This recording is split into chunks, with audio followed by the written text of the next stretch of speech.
Hello everyone, this is Janvi. आज हम एक बहुत इंटरेस्टिंग टॉपिक पढ़ने वाले हैं जो आपको स्क्रीन पे दिखाई दे रहा होगा, जिसका नाम है properties of exponents and exponents. आज हम सीखेंगे कि एक्सपोनेंट्स की प्रॉपर्टीज हम किस तरह से यूज करेंगे क्वेश्चन में, और एक्सपोनेंट्स होता क्या है। सबसे इंपॉर्टेंट तो ये कि एक्सपोनेंट्स होता क्या है। ठीक है, आप में से बहुत बच्चे ऐसे भी होंगे इसको प्रॉपर्टी तो पता होंगे क्या है, बट उसको यही नहीं पता एक्सपोनेंट्स यूज क्यों करते हैं। ठीक है, या एक्सपोनेंट्स दिया किसने, किसने इसके लॉज को प्रूव किया या वेरीफाई किया, जो भी कुछ है किसने उसको बताया, किसने एक्सपोनेंट्स की थ्योरी हमें दी। ठीक है, वो नहीं पता होगा। चलो वो भी छोड़ो, बट आपको यही नहीं पता होगा शायद बहुत को तो कि एक्सपोनेंट्स यूज करते क्यों हैं। तो आज हम यही सारी चीजें देखेंगे। और कुछ बच्चे ऐसे भी होंगे जिसको एक्सपोनेंट्स की प्रॉपर्टीज भी नहीं पता होंगी। तो 10th 12th में भी कुछ ऐसे बच्चे होंगे, या आफ्टर ग्रेजुएशन या ग्रेजुएशन के भी बच्चे होंगे जिसको शायद ना पता हो। तो और ये सारी प्रॉपर्टीज हर जगह कहीं भी यूज हो सकती है। ऐसा नहीं है कि क्लास 8 में एक एक्सपोनेंट्स नाम का चैप्टर आता है तो सिर्फ वहीं पे इसका यूज है। उससे अलग भी 10th 12th 9th 11th graduation, मतलब ये कहीं भी यूज हो सकता है। आप कुल मिलाकर ये मैं आपको बोलूंगी। ठीक है, तो बिना टाइम वेस्ट करते हुए मैं आपको पढ़ाना शुरू कर देती हूँ एक्सपोनेंट्स के बारे में। तो सबसे पहले हम हेडिंग डालेंगे एक्सपोनेंट्स। एक्सपोनेंट्स क्या होता है, देखो एक्सपोनेंट्स हम यूज क्यों करते हैं। तो it is a method. Definition obviously आपको लर्न करने की जरूरत नहीं है, बट हाँ मैं लिख के दिखाऊंगी। It is a method of expressing, it is a method of expressing large number in terms of power. ठीक है, कि एक बड़ा सा अगर कोई नंबर है, बहुत बड़ा सा एक नंबर है, और वो बड़ा सा नंबर हम कहाँ तक लिखते जाएंगे। अभी जैसे अभी फॉर एग्जाम्पल मैंने ही ये लिख दिया 2 into 2 into 2 into 2 into 2 into 2 into 2 into, पता नहीं मैं कहाँ तक जा रही हूँ। मैं पता नहीं 100 में 1000 तक जा रही हूँ। ठीक है, ऐसे तो मेरी पूरी एक शीट इसमें भर जाएगी, मैं पूरा का पूरा टाइम इसमें लगा दूंगी। ठीक है ना, तो ऐसे ही नंबर को एक्सप्रेस करने के लिए एक्सपोनेंट्स काम आता है। एक्सपोनेंट्स क्या होता है, अब जैसे फॉर एग्जांपल अभी मैं अगर ये कट कर दूं, मान लो मैंने ये नहीं लिखा, मैंने सिर्फ इतना लिखा, तो ये देखो ना 2 कितनी बार आया, 1 2 3 4 5 6 7 8, 8 टाइम्स आया, तो मतलब 2 की पावर हो गई 8। और अगर जैसे मैंने अभी बोला था कि मैंने 1000 टाइम लिखा, 1000 टाइम आया, तो 2 की पावर हो जाएगी 1000। तो देखो हम कितने इतने बड़े से नंबर को हम कितने शॉर्ट में लिख पा रहे हैं।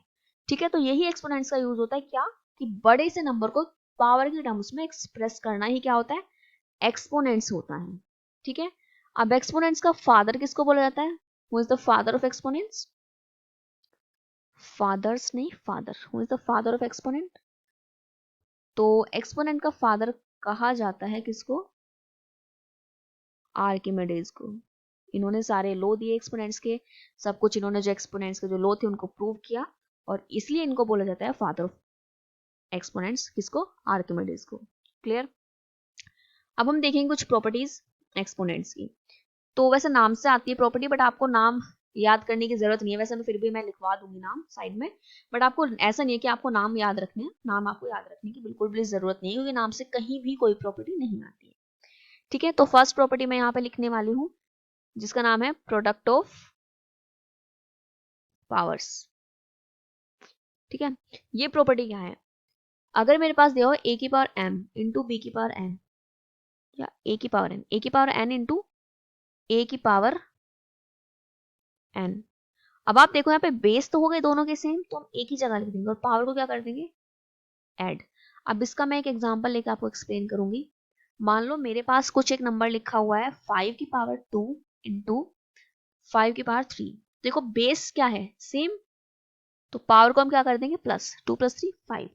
ठीक है, सेकंड जो हमारी प्रॉपर्टी है उसका नाम है power of a power, power of a power.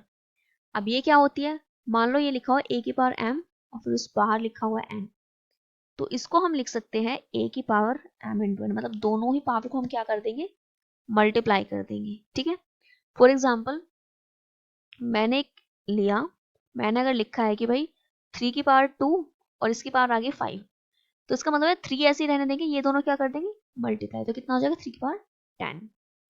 Next हमारी जो थर्ड प्रॉपर्टी है उसका नाम है power of a product, power of a product. ये क्या होगा, देखो अगर हमारे पास ऐसे लिखा हुआ है कि भाई ए बी की पावर m, तो उसको लिख सकते हैं हम a की पावर m और b की पावर m, इसको हम सेपरेटली लिख सकते हैं। ठीक है, फॉर एग्जाम्पल मैंने एक नंबर ले लिया, जैसे मैं ले लेती हूँ 8t का स्क्वायर, तो हम क्या करेंगे 8 का स्क्वायर अलग कर दो और t का अलग कर दो, तो क्या हो जाएगा 64t स्क्वायर। ठीक है, नेक्स्ट हमारी प्रॉपर्टी आएगी प्रॉपर्टी नंबर 4। तो फोर्थ प्रॉपर्टी हमारी होगी quotient of a powers. Quotient of powers, quotient of powers, तो इसमें हमारा ये वाली फॉर्म है हमारी a की पावर m अपॉन b की पावर m। अगर ऐसे लिखा हुआ है, अगर हमारे पास a की पावर m है और b की पावर m है, सॉरी, अगर हमारे पास a की पावर m और a की पावर n है, ये दूसरी जो मैं आपको बताई थी ना, वो प्रॉपर्टी दूसरी है, वो ये वाली नहीं है। उसका और इसका नाम काफी हद तक मिलता जुलता है, मैं आपको कराऊंगी, आप देखेंगे दोनों का नाम बहुत हद तक सेम है। देखो अगर a की पावर m और a की पावर n है, तो हम इसको क्या लिखेंगे, तो बेस दोनों का सेम है, तो बेस को एक जगह लिख दो और पावर को क्या कर दो यहाँ पे माइनस। देखो अभी हमने एक पढ़ा था ये, इसमें जब बेस सेम था और मल्टीप्लाई में लिखा हो तो पावर हमने कर दी प्लस, इसमें बेस सेम है और डिवाइड में लिखा हुआ है तो पावर क्या कर दी हमने माइनस। जैसे कि अगर मैं लिख दूं यहाँ पे, अगर मैंने लिखा 3 की पावर 5 3 की पावर 2, तो इसको हम लिख सकते हैं 3 की पावर 5 माइनस 2 मतलब 3 की पावर 3। ठीक है, नेक्स्ट है हमारी फिफ्थ प्रॉपर्टी, ये थी हमारी question of powers. Next property हमारी पावर ऑफ अ क्वेश्चन। देखो पावर ऑफ अ क्वेश्चन जो मैं आपको पहले बताई थी ना, ये वाली प्रॉपर्टी थी पावर ऑफ अ क्वेश्चन। इसमें क्या होगा a अपॉन b की पावर अगर m लिखा हुआ है तो हम इनको सेपरेटली लिख सकते हैं a की पावर m और b की पावर m। ठीक है, अगर मेरे पास कहीं एग्जांपल जैसे 5/2 की पावर अगर 2 लिखा हुआ है तो मैं इसको सेपरेट करके लिख दूंगी कि 2 की पावर भी 2 और 5 की पावर भी 2 मतलब 4/25। क्लियर। नेक्स्ट है हमारी प्रॉपर्टी 6 जिसका नाम है जीरो एक्सपोनेंट्स। जीरो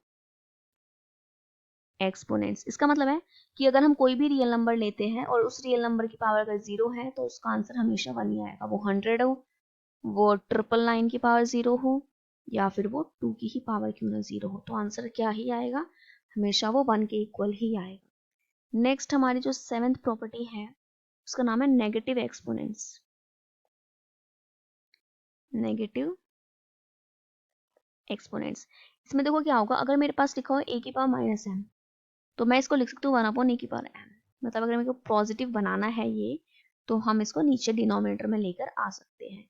ठीक है, और अगर ऐसा मान लो भाई, जरूरी नहीं ऐसे, अगर मेरे पास ऐसे लिखा हो 1 अपॉन b की पावर माइनस m, तो मैं इसको ऊपर ले जाऊंगी तो ये तब पॉजिटिव हो जाएगा। मतलब अगर ऊपर नेगेटिव है तो नीचे जाके पॉजिटिव हो जाएगा, अगर नीचे नेगेटिव है तो ऊपर जाके हो जाएगा पॉजिटिव।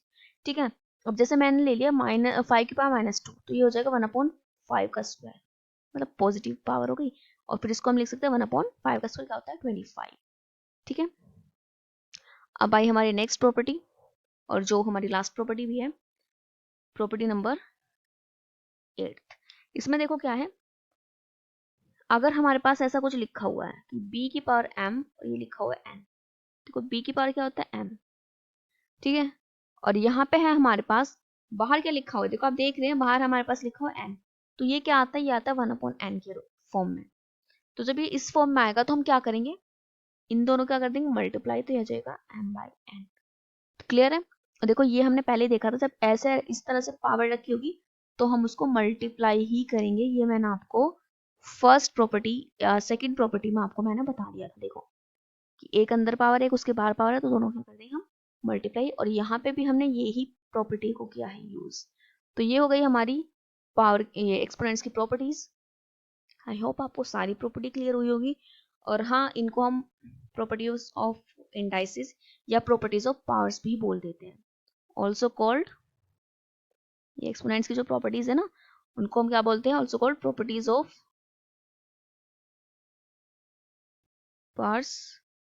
पावर्स और प्रॉपर्टीज ऑफ इंडाइसिस। तो तीनों ही बात सेम है, properties of powers, properties of indices या properties of exponents. I hope आपको सारी की सारी प्रॉपर्टीज एक्सपोनेंट्स की समझ आई होगी, आपको क्लियर हुई होगी। And thank you so much for watching this video.